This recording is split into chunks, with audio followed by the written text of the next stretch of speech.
All right, guys, we're back with, this is our second lesson with Jungle Party. Hopefully you have gone through, you've looked for words that you might not understand or you might not be able to read, and you figured out what those words mean, so we can now practice our reading fluency. Remember, we're trying to read for rate, accuracy, and prosody.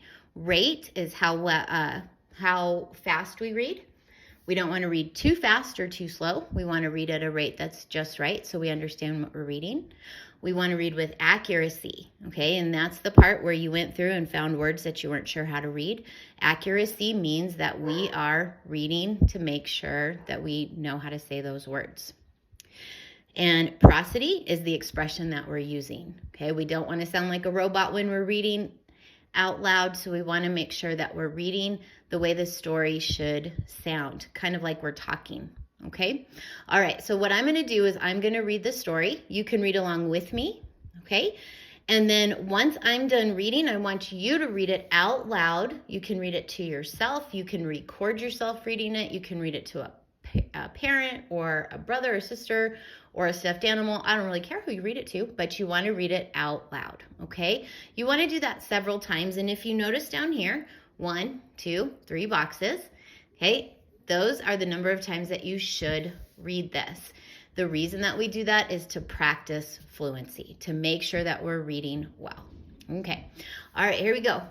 Our story is called Jungle Party. It was Manny Monkey's birthday, and he wanted to have a party with all his jungle friends. He set out in the morning to invite everyone. First, he arrived at Tim Tiger's house and asked if he could come over later for a party. But Tim said he was very busy all day. That's okay, Manny thought. Some of the other friends get nervous around Tim anyway. He ventured on to find Sarah Snake, but she said that she was not feeling well and should stay home to recuperate.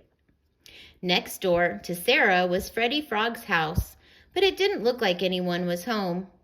Manny saw a note on the door that said, "Out searching for flies. Be back after dark." Manny had one more friend he could invite, but he wasn't very optimistic about this one. He climbed up in the treetops to ask Sid Sloth, but just as Manny had suspected, Sid was taking a nap. Manny was feeling down in the dumps. It was his special day, but no one could come celebrate with him. He slowly walked around the jungle, swung on some vines, and found some ripe bananas to eat.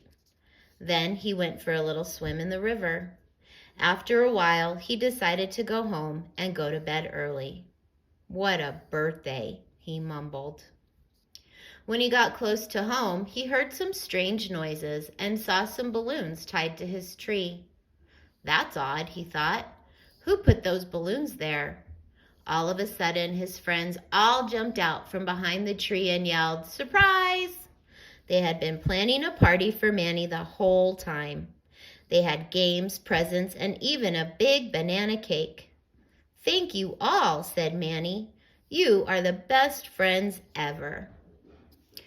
All right, so now it's your turn, okay? You can listen to me read it again. You can read with me if you need to, but I want you to read this out loud 3 times, however you want to do that, okay?